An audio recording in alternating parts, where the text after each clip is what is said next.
Hello everybody, Christian from Treasure Town here, and today I'm really excited. We're going to be going through some coins and doing a Guess the Grade format video. I haven't done one of these in a little while, and that's why I'm excited to do it. I was at the Westchester County Coin Club. I ran into a friend of mine, Scott, who I had met at the ANA Summer Seminar, and he said, yeah, he has some coins, he'd bring them over, and I could do a Guess the Grade format video. This first one looks like a relatively common Lincoln cent, but there's going to be all different types of grades represented. Here we have, nice Roosevelt Dime, but there should be a good mix. So I'm just going to go coin by coin, and we'll see how bad my grading is.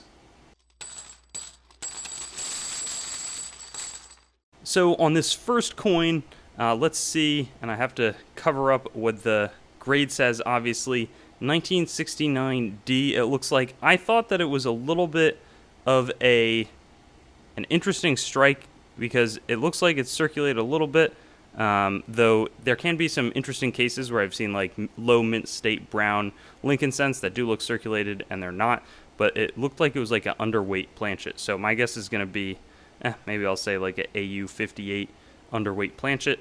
And it's going to be AU53 no FG error. So yeah, it did have a little bit of wear. It's tough to see too many of the XF coins in my opinion, and I had missed that FG, but I think it should be right there. I believe it's over polishing of the dies that leads to the FG getting cut off, but I'll try to edit that back in. So I was wrong on my assessment from the error perspective. This next one looks like a nice, and you always want to check for full steps. I don't see him here.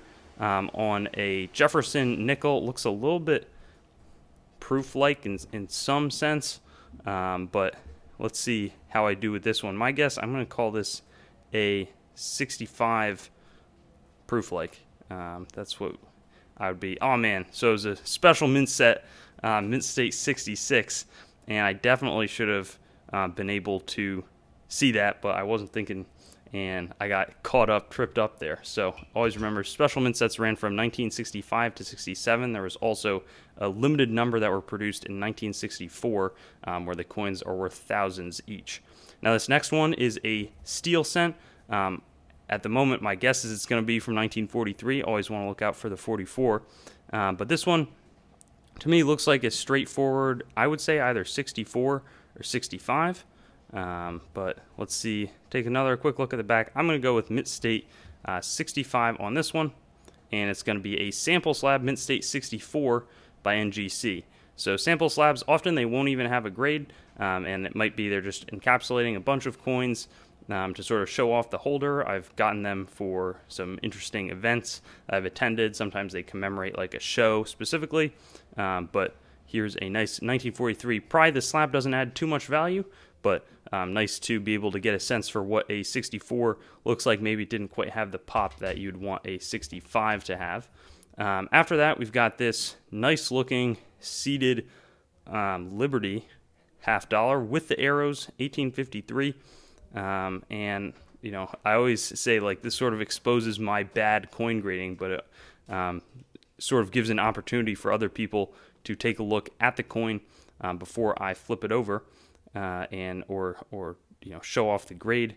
I feel like this looks like it might be either, I'd probably go with like an XF40 on this one. AU55, no way, I was way off. So I was looking for luster, but maybe makes sense that there's going to be a lot less luster in some of the older coins, and normally I also undergrade stuff. So there you go, way off. AU55, that's what something. A nice seated Liberty coin. You can probably tell that I don't see too much of that material, especially not in the graded context. But next up, we've got a Kennedy $50 proof, and it's 1969. You always want to look, the ones that are going to be most valuable are going to be deep cameo, where there's a ton of contrast between the devices, so like Kennedy himself, and then if you look on the back, then the eagle. I would say this to me looks like it's going to be cameo. Doesn't quite have a super frosty look. Learned about this one from Chris Tisdale, so I'm going to go with, I think it's either 68 or 69. I'll go 68 cameo, and proof 68 cameo. So that's our first one that I've gotten right. Not really a good start for me, definitely not on the grading side, but Good to have gotten at least one correct. After that, we'll go checking out this nice Roosevelt Dime that we saw earlier. It's got some cool rainbow toning. Looking for hits. Doesn't look like too much distracting stuff. And there's also, you want to check out for the full torch designation. I can't quite tell. I'm going to rotate this around, try to zoom in. I don't think that would qualify, but maybe I'll be proven wrong again. I would call this a Mint State 66. And it is 66 full torch. So, got the right grade designation, though. I always think you have to get the whole thing right to consider it correct. This next one here, we've got a really nice looking Indian head cent from the reverse of it. It's got some interesting blue toning. I don't see that too much. I think it looks really nice. We'll flip it over, check out the date, 1906. There's always some interesting, a lot of different varieties on the Indian head cent series, but in terms of grade, I feel like it's probably going to be Mint State 65 brown. Maybe it's a little bit higher. You never know. It's for all I know, it's probably lower, but I would say 65 brown. And it's 63 brown, man. So I'm trying to see where the big detracting marks are on it, or maybe they're just saying that the strike wasn't great. But I thought it was a very attractive coin, and so always good to get a sense of what's out there, and it's like I'm learning just as much as you are as I'm going through these coins. So I always enjoy it. But right here we've got a Franklin $50. I'm the worst at designating if it's full bell lines or not. I feel like there's some weakness along there. And then this one is 1958. Looks attractive to me, I would say. I would guess maybe a Mint State 64 on this. And 66, well off again. But maybe that, it looks like actually, that scratches on the holder. So that's a basic error that I made. But it's also got the CAC, the green bean, so solid for the grade, and the toning on it is really attractive. So it does not have the full bell lines designation. After that, we've got another really attractively toned. This one is a quarter, and it's from 1954. So this one, again, I mean, in light of the last one, I feel like I'm looking at it, doesn't look like there's too much in terms of hits or anything like that on it. Really nice looking back of the coin, so I'd probably go with 66 again. And it is a 66 CAC, but let me just confirm that these are different dates. Yeah, they are different dates. Similar toning, but that one is a rare example of me getting the grade right, so always happy about that. Nice looking bust dime here, and let's see.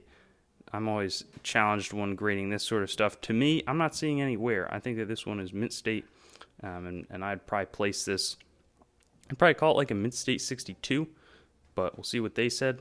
Oh man, AU58. So I'll try to, maybe there is a little bit of wear sort of right on the top of the cheek, but they always say AU58 often is the new Mint State 63. At that ANA Summer Seminar Grading 1 class, you can find a lot of really attractive coins in AU58 for much lower prices compared to what a Mint State would grade for. Often the 62 is less attractive than a 58, so I really like that coin. Looks great, but fooled me again here. Our next one, got a dime here. It's mint. I don't think basic. I should know it. Kind of looks a little bit like a proof, but 1891 dime. I can't tell if the last one had wear. This one sort of looks like it, but I would probably call this, I feel like I don't see too much wear on it. Mint State 62 sounds about right. And that's going to be 62 with a proof-like designation, though.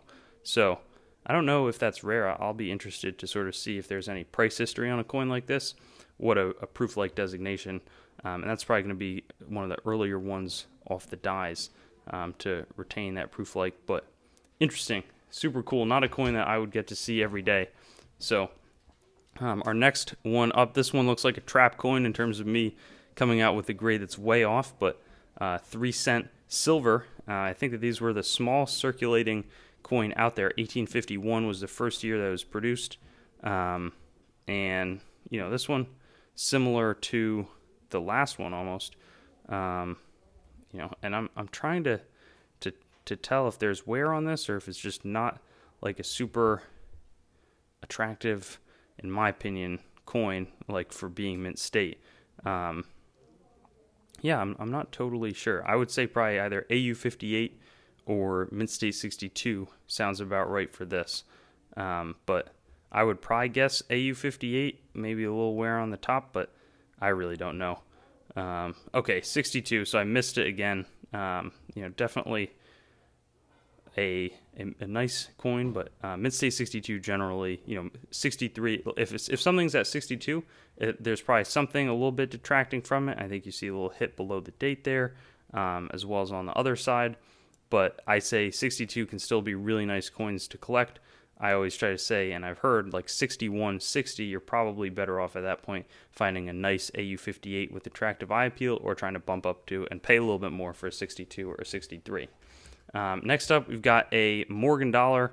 Looks really nice on the reverse of the coin, and the front also. I mean, I would probably say it looks good, but there are a fair amount of like mini little dings towards the front. I see green bean. I would guess that this is going to be maybe a 64. So this one, 63 CAC. Okay, so interesting. I feel like the cheek is, well, I mean, maybe there is a little bit of chatter more so than there should be going on. I don't see anything super distracting, but I think it's like a nice looking Morgan dollar. And I guess it's going to fall into that 63 range. I don't think that there's a huge amount of differential in terms of the value, but I'm not sure. I know like 1883S, 1884S, those are really nice coins to get, or I think it's 8485 actually with the S mint. I don't think 830, maybe it's not worth cracking out and sending back for the 64 grade.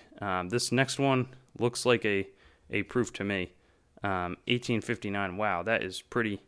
I'm going to guess like, I was going to say 63, just because but maybe it's a little higher. With proofs, it's tough to fall too much below, like in the 60, 61, 62 range. And, it's got nice fields, not going to be cameo. I think the blue toning is always cool. Yeah, I'd probably go, I don't know. Let me know what you think. I'm going to say 63, maybe 64, but probably 63. 64. Okay, so another one, maybe I'd like to think in my mind that I've been getting a little bit better, though I haven't gotten too many of these right. But hopefully this is all helpful for you, and an interesting coin, certainly to see. And then our last one is going to be a 3-cent nickel, 1871. This one to me looks like a nice mint state example. A few little dots on the coin. I'm going to guess would probably hold it back from being a 65 grade, but it seems really well struck. Not much weakness in the pillars, and nice sort of like somewhat of a blast white presentation. So I'm going to say 64, but this one, 65, that closes us out for today. A really nice coin, but you can always replay if you want to review. Let me know if you thought I was going too slow or too fast with this stack of coins, but I really enjoyed doing it. Thanks again to Scott for letting me take a look, and I'll do a few more of these videos. There's 2 other batches of coins that will probably release in the next 3 or 4 weeks, and then maybe 3 or 4 weeks after that. And I'll see you on those videos. Thanks for watching, and let me know how you did in the comments. Thanks for watching the video. I'd encourage you to like, comment, and subscribe to the channel to stay updated. I've also got Facebook, Instagram, and Twitter, so you can follow me there. TreasuretownYT.com is the main channel website. Definitely give that a visit. I've got a lot of information about me up there and the channel. CoinGrabBag.com as well currently redirects there, but it's some good opportunities for very fair grab bags, both made by me and other sellers. A lot of different options, so that's a good way to support. There's also TreasuretownCoins.com. In the future, my coin dealing operation will be done out of that website. CoinMeltPrice.com for updates on the melt prices of your coins, both US and world. A lot of resources in that website. And then CoinsMetals.Cards.com being developed right now as a marketplace and news source for coins, metals, cards, and collectibles in general. So I'll see you on my future videos. Looking forward to seeing you there, and hope you have a good day.